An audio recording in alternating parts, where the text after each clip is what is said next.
بسم اللہ الرحمن الرحیم والصلاة والسلام علی رسولہ الکریم وعلی آلہ وصحبہ اجمعین، اما بعد۔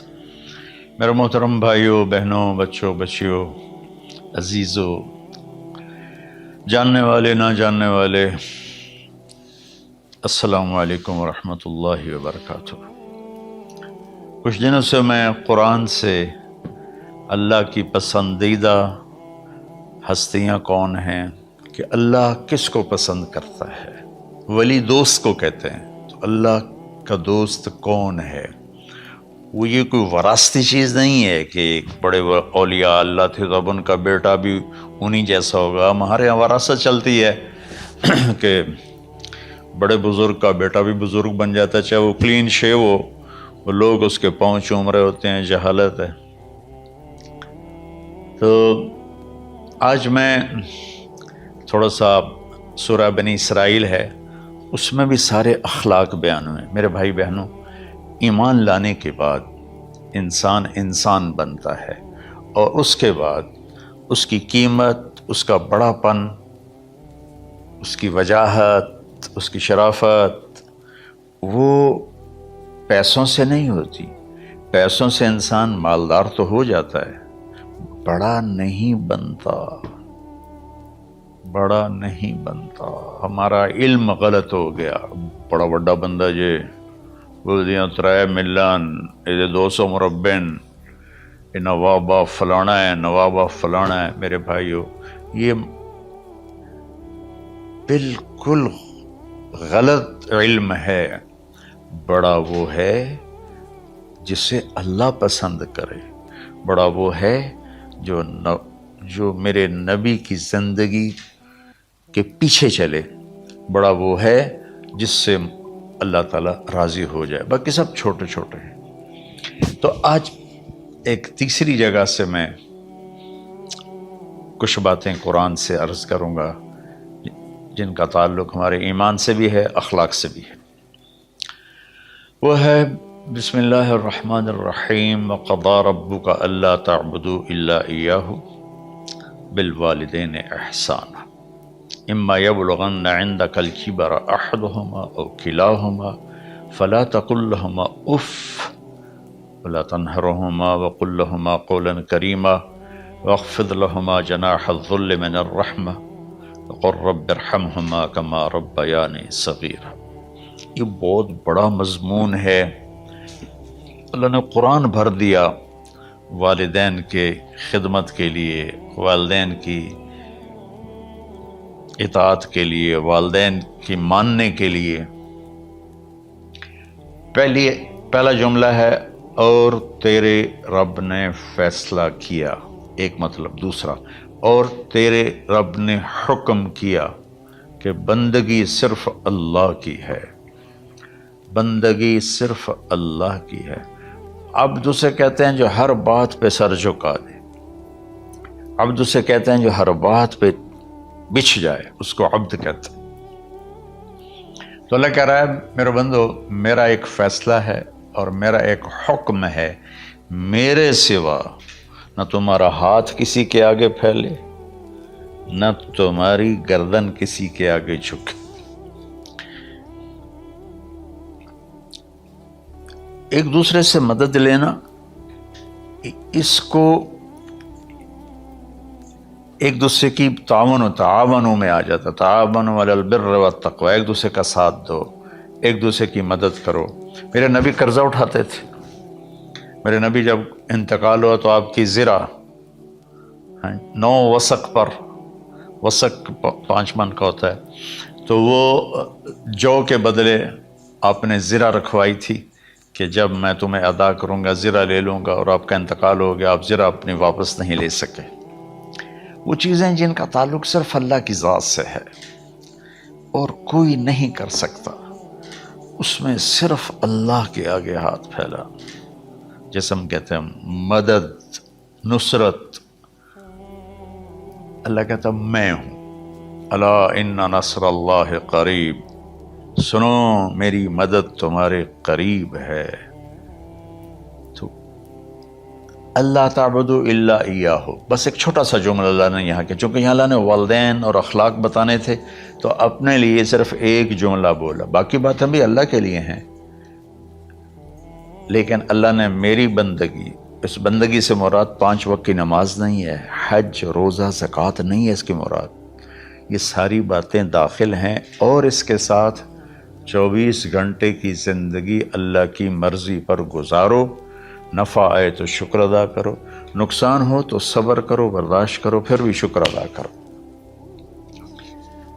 کہ میرا رب یہ کہہ رہا ہے کہ میں نے صرف اللہ سے تعلق جوڑنا ہے۔ اللہ کے نبی نے اپنے چچا زاد بھائی عبداللہ بن عباس سے فرمایا کہ یا غلام،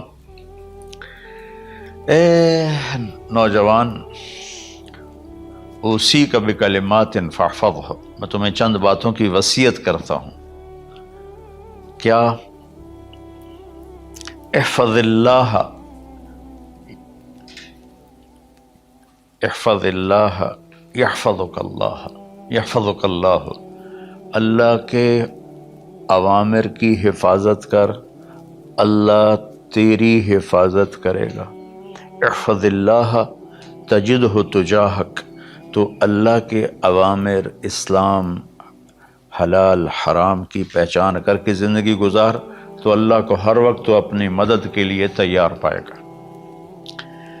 اور لمبی حدیث ہے، عشاء کی نماز کا وقت ہو رہا ہے، اس میں وہ جملہ جو اس میرے مضمون سے متعلق ہے، وَإِذَا سَأَلْتَ فَاسْأَلِ اللَّهِ، جب بھی مانگو اللہ سے مانگو، جب بھی مانگو اللہ سے مانگو، اللہ کے سوا کوئی دینے والا نہیں ہے، صرف اللہ ہے دینے کے لیے۔ وَإِذَا اسْتَعَنْتَ فَاسْتَعِنْ بِاللَّهِ، اور جب مدد کے لیے ہاتھ اٹھاؤ تو صرف اللہ کو پکارو، جب ضرورت حاجت کے لیے، مدد کے لیے ہاتھ اٹھاؤ تو اپنے اللہ کو پکارو۔ تو یہ حدیث کی بات بھی ہے، جو قرآن کی بات بھی ہے۔ اس کے بعد آگے اللہ کہتا ہے وَبِالْوَالِدَيْنِ إِحْسَانًا، اور اپنے والدین کے ساتھ احسان کرو۔ احسان کا کیا مطلب ہے؟ اللہ آگے اسی کی تشریح کر رہا ہے۔ ویسے احسان کا مطلب عربی میں ہوتا ہے، یہ جو ہمارا اردو کا احسان ہے، میں تیرے تو احسان کیتا ہے تو ہوں میں نالے کی کر رہے ہیں، یہ بھی مطلب ہے، لیکن احسان کا اصل مطلب ہوتا ہے، احسان حسن سے ہے، حسن، حسن سے الف، 2 الف ملے اور احسان بن گیا۔ احسان کا مطلب ہوتا ہے کسی بھی کام کو جو دنیا کا ہے، دین کا ہے، اسے انتہائی خوبصورت طریقے سے کرنا۔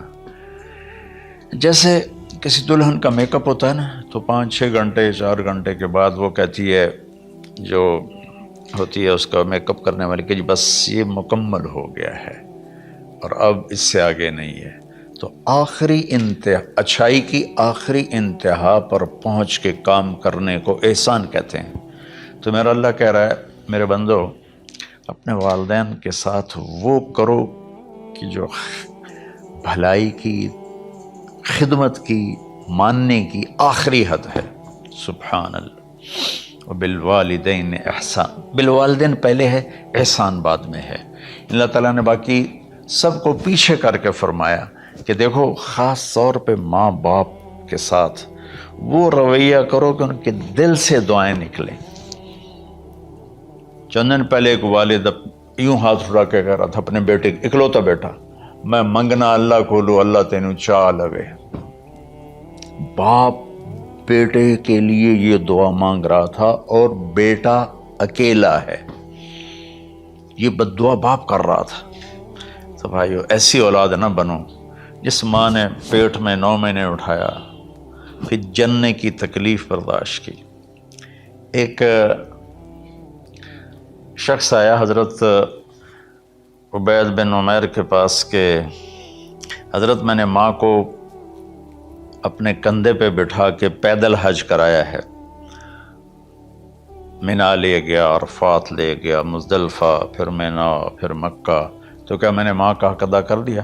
میں نے فرمایا ولا تلقۃ واحدہ، بیٹا ابھی ایک تلقہ کا حق بھی ادا نہیں ہو۔ تلقہ کسے کہتے ہیں؟ جب بچہ پیدا ہونے کا وقت آتا ہے تو ماں کو دردوں کی لہریں اٹھتی ہیں، وہ اتنی خوفناک ہوتی ہیں کہ ماں چیخ چیخ کے رہ جاتی ہے، اور بعض اوقات ڈیلیوری لیٹ ہو جاتی ہے تو وہ تڑپتی ہے، روتی ہے۔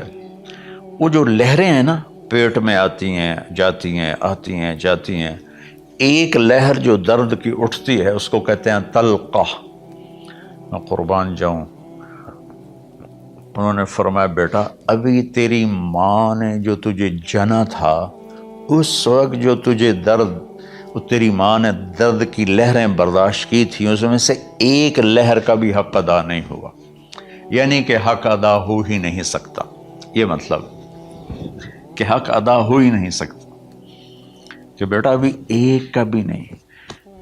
پھر حضرت عبداللہ بن عمر سے ایک شخص نے پوچھا کہ اچھا یہ جو آدمی تھا یہ خراسان، یہ ایران میں ہے اور افغانستان میں، یہاں سے ماں کو پیدل کندھے پہ بٹھا کے مکے پہنچا تھا، اندازہ لگا اس نے کتنی مشقت اٹھائی۔ اور عبید اللہ بن عمیر کہتے ہیں بیٹا ابھی ایک لہر کا حق ادا نہیں ہوا۔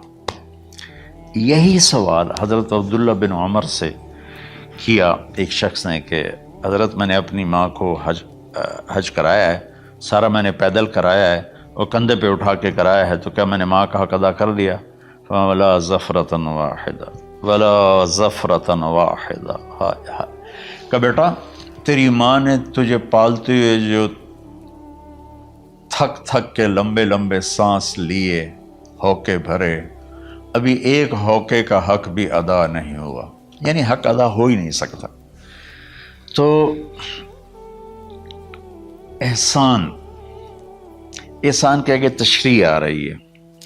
تو آج میں صرف اتنی بات کروں گا کہ میرے بھائیوں، میری بہنوں، میرے بچوں، میری بچیوں، اللہ کے واسطے ماں باپ کو دکھ نہ دینا ورنہ اللہ بھی ناراض ہو جائے گا۔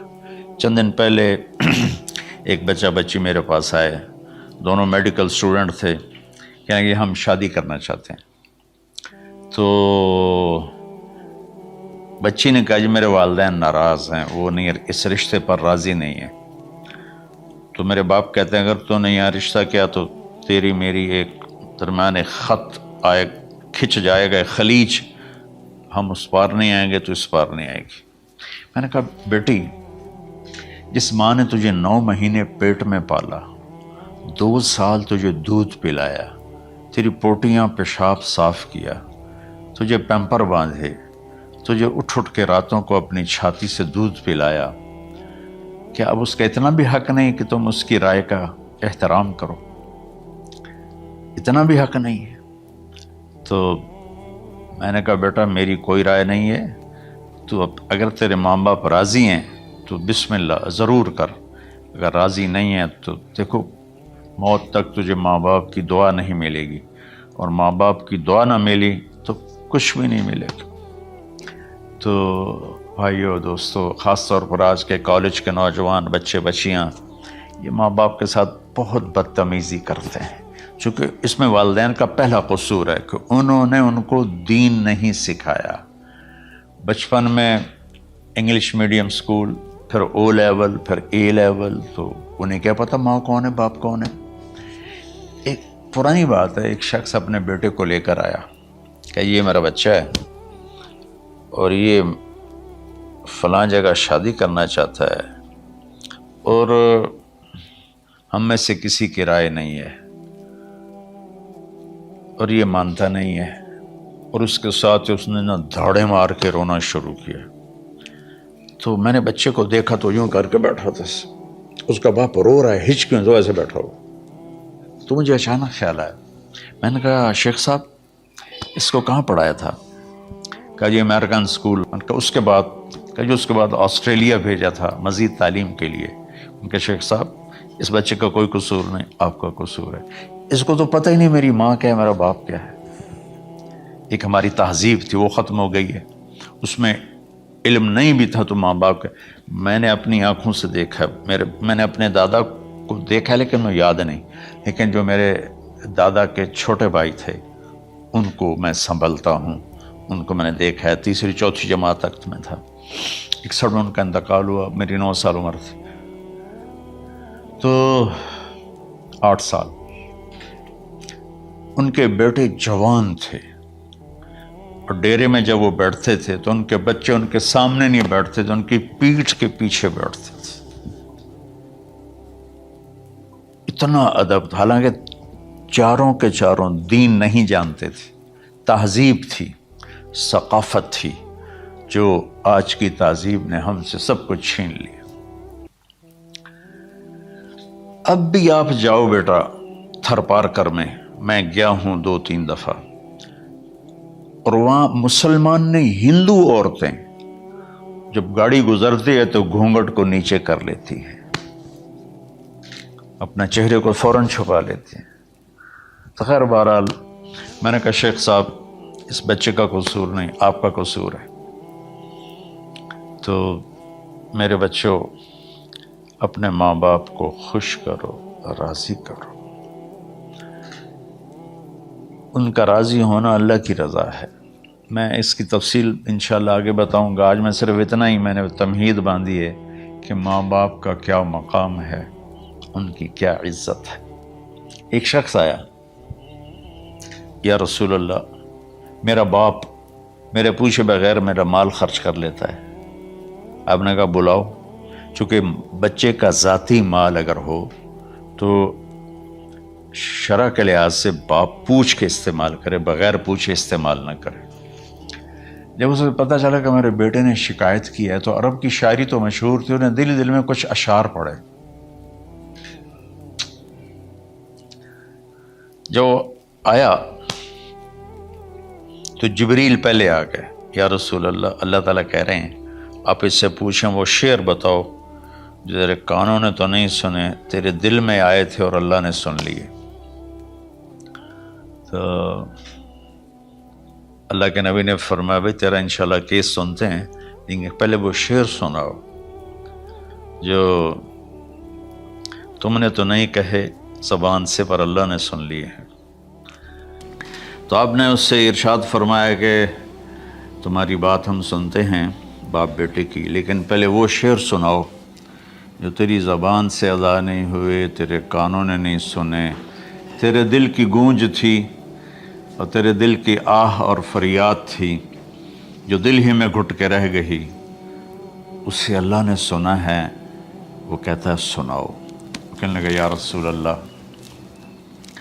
آپ کا رب ہر وقت ہمارے ایمان کو آپ پر زیادہ سے زیادہ بڑھاتا رہتا ہے. اس ذات کی قسم جس کے قبضے میں میری جان ہے. یہ چند میرے دکھ بھرے خیالات الفاظ کی شکل میں ڈھلے، لیکن میری بزم تصور میں ہی رہے اور وہیں دفن ہو گئے، باہر نہیں نکلے، میری زبان سے ادا نہیں ہوئے، میرے کانوں نے نہیں سنا، آپ کے رب نے سن لیا. آپ نے کہا اچھا بتاؤ تم نے کہا کیا تھا؟ تم نے کہا جی میں نے بچے کی جب سنی شکایت میری کی ہے تو میں نے کہا تھا غضوتک مولودا وعلتک یافعا تعل بما اجنی علیک وتنہل واذا ضاقتک بالسقم لیلۃ لم ابت لسقمک الا ساہرا اتململ کأنی انا المتروک دونک بالذی ترکت به دونی وعینی تحملہ تخاف الرضا نفسی علیک وإنہا لتعلم ان الموت وقت مؤجل فلما بلغت السن والغایة التي الیہ مدى ما فیک كنت اؤمل جعلت جزائی غلظة وفظاظة كأنك انت المنعم المتفضل فلیتک ان لم ترع حق ابوتی فعلت كما الجار المجاور يفعل فأولیتنی حق الجوار لم تکن علی بمال دون مالک تبخل. میں ابھی ترجمہ کرتا ہوں. اس کا میرے نبی پر کیا اثر ہوا کہ آپ کے ٹپ ٹپ آنسو گر رہے تھے اور آپ کی داڑھی آپ کے آنسوں سے تر ہو رہی تھی. یہ اتنا فصیح کلام ہے کہ عربوں کو بھی پسینہ آ جائے گا ترجمہ کرنے کے لیے. تو میں تو عربی نہیں ہوں، لیکن یہ فخر تو حاصل ہے، بھلے ہیں یا برے ہیں 2-4 قدم ہم بھی تیرے ساتھ چلے ہیں. کچھ عرصہ اہل علم کی محفلوں میں بیٹھے، کچھ زبان کی شناسائی ہوئی، تو میں اپنی کم مائگی کے ساتھ اس کا ترجمہ کروں گا. وہ کہتا ہے غزوتک مولودا وعلتک یافعا، تعل بما اجنی علیک و تنحل، میرے بیٹے جس دن تو پیدا ہوا ہم نے اپنے لیے جینا چھوڑ دیا، ہوئے ہوئے ہوئے ہوئے، ہم تیرے لیے جیے۔ تیری ماں تجھے دودھ پلاتی تھی، میں تیرے لیے روٹی کے نوالے لاتا تھا، میری ساری کمائی پہلی اور آخری سب تیرے اوپر لگتی تھی۔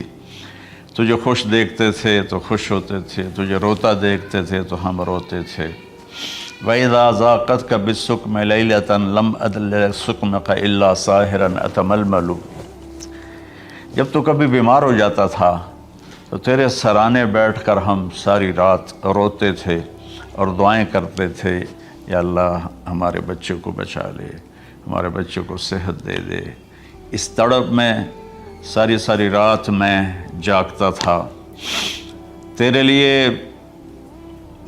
میں نے اپنا سب کچھ لگا دیا، اپنے لیے جینا چھوڑ دیا، اپنی خواہشات کو دبایا، تیری ہر خواہش کو پورا کیا، تجھے مسکرانے کے لیے، تجھے ہنسانے کے لیے میں دھکے دھوڑے کھاتا رہا، کبھی گرمی لو کی جھلسا دینے والی ریت اور کبھی سردی کے سرد ہوا کے تھپیڑے، لیکن میں ان دونوں سے گزرتا ہوا تجھے پالنے کی خاطر اپنے آپ کو کھپاتا رہا۔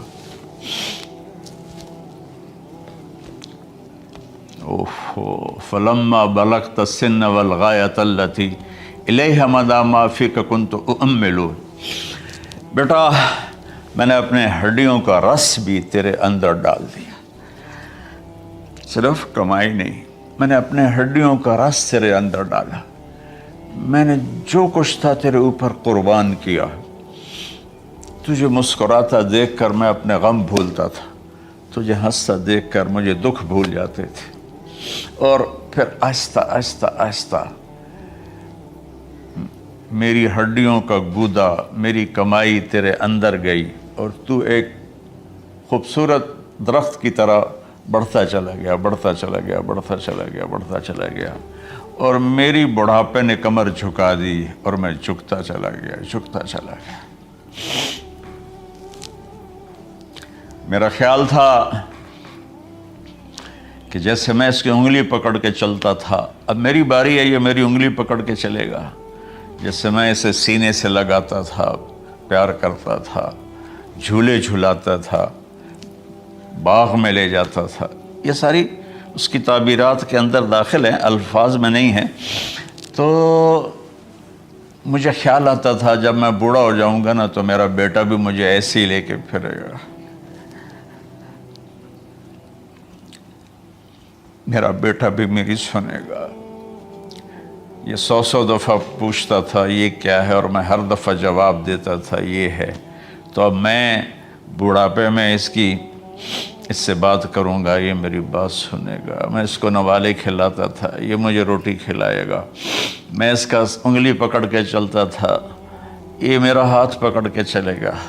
میری کمر بڑھاپے نے جھکا دی اور میں ایک خشک پیڑ کی طرح ہو گیا، اور جوانی نے تیری کمر کو سیدھا کیا اور تو ایک تر و تازہ درخت بن گیا۔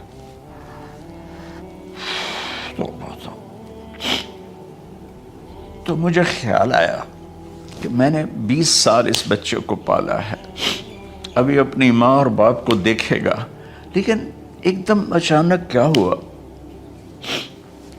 فلما بلغت السن والغایۃ التی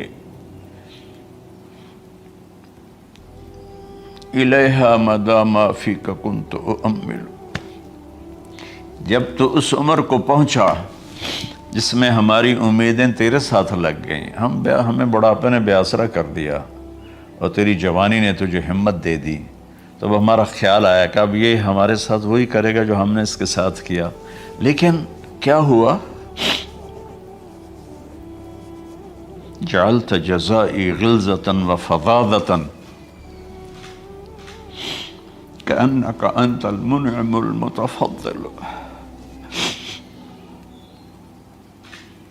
تو اتنا بدتمیز ہوا، تیری زبان چھری بن گئی، تیرا رویہ زہر بن گیا، اور میری ساری زندگی کی محنت کا بدلہ تو نے مجھے نافرمانی سے دیا، بد اخلاقی سے دیا، بدتمیزی سے دیا۔ میں حیرت بھری نظروں سے تجھے دیکھتا رہا اور میں اپنی پچھلی 20 سالہ زندگی کو جھٹلاتا رہا کہ میرے خیال میں اس کا نوکر ہوں اور یہ میرا مالک، میں اس کا باپ نہیں، میں اس کا نوکر ہوں، کیونکہ ماں باپ کے ساتھ ایسا کوئی نہیں کرتا ہے، یہ میرا مالک ہے اور میں اس کا نوکر ہوں، اس لیے مجھے ڈانٹ رہا ہے۔ کتنے بچوں کو میں نے یہ کہتے سنا اپنے باپ کو، تو میرے واسطے آج تک کیتا کی ہے، تو میرے واسطے آج تک بنایا کی ہے۔ اور جو باپ بے بسی کی تصویر بنا ہوتا تھا وہ شکلیں بھی میرے سامنے ہیں۔ ہمارا دیہاتی ماحول زمین دارہ ماحول ہے، نہیں اب تو شہروں میں بھی یہی حال ہے۔ جس نے وہ لیول اے لیول کیا ہے اسے کیا پتا ماں کسے کہتے ہیں، باپ کسے کہتے ہیں۔ تو میں نے اپنی آنکھوں سے باپ کی بے بسی اور بیٹے کا غرانہ ایک دفعہ نہیں کتنی دفعہ دیکھا۔ تو میرے واسطے آج تک ہی کیتا ہے، تو میرے واسطے آج تک ہی بنایا ہے۔ وہ کہتا ہے اچھا میرا بچہ جداں جوان ہو سو آپ پہ سمجھ جسو۔ جبریل انسانی شکل میں آئے کہ یا رسول اللہ کچھ سوال کیے، قیامت کب آئے گی؟ کہا اللہ کو پتہ ہے۔ کہا کوئی نشانی؟ فرمایا جب دیکھو کہ بیٹیاں بھی ماؤں کو نوکر کی طرح دھتکار رہی ہوں تو سمجھنا قیامت آنے والی ہے۔ کچھ عرصہ پہلے ایک بچی اور ماں، تو ماں کچھ بات کر رہی تھی اور بیٹی کہہ رہی تھی بھوک نہیں بھوک نہیں، اور اس کی ماں کے خون سے بھرے ہوئے آنسو بہ رہے تھے اور اس کی ہچکیاں لگ رہی تھی کہ یہ وہ ہے جس کو میں نے اپنے پیٹ سے جنا اور اپنی چھاتی کا دودھ پلاتے پلاتے پلاتے میں نے کتنی تکلیفیں برداشت کی، اور آج کر یہ بھوک نہیں۔ تو کمال کے اشعار میں سوچ رہا ہوں جو میرا یہ حال ہے 1400 سال بعد کہ میرے آنسو نہیں رک رہے، تو اللہ کے نبی تو زارو قطار روئے تھے، داڑھی آنسوں سے تر ہو گئی تھی۔ کہا بیٹا جب تو نے میری ساری زندگی کی محنتوں کا بدلہ بدتمیزی سے دیا، گالی گلوچ سے دیا، دھکے دے کر باپ کو گھر سے نکال دیتے ہیں، تو بیٹا میں یہ سمجھا کہ تو نے ایک خواب دیکھا تھا، تو نے ایک خواب دیکھا تھا کہ تو باپ ہے اور یہ بیٹا ہے۔ اصل حقیقت یہ ہے کہ یہ مالک ہے اور میں نوکر ہوں۔ پھر آگے کہتا فَلَيْتَكَ إِن لَّمْ تَرَ حَقَّ أُبُوَّتِي فَعَلْتَ كَمَا الْجَارُ الْمُجَاوِرُ يَفْعَلُ۔ اچھا چلو بیٹا تو نے مجھے باپ تو نہ سمجھا، چلو ایک پڑوسی سمجھ لو۔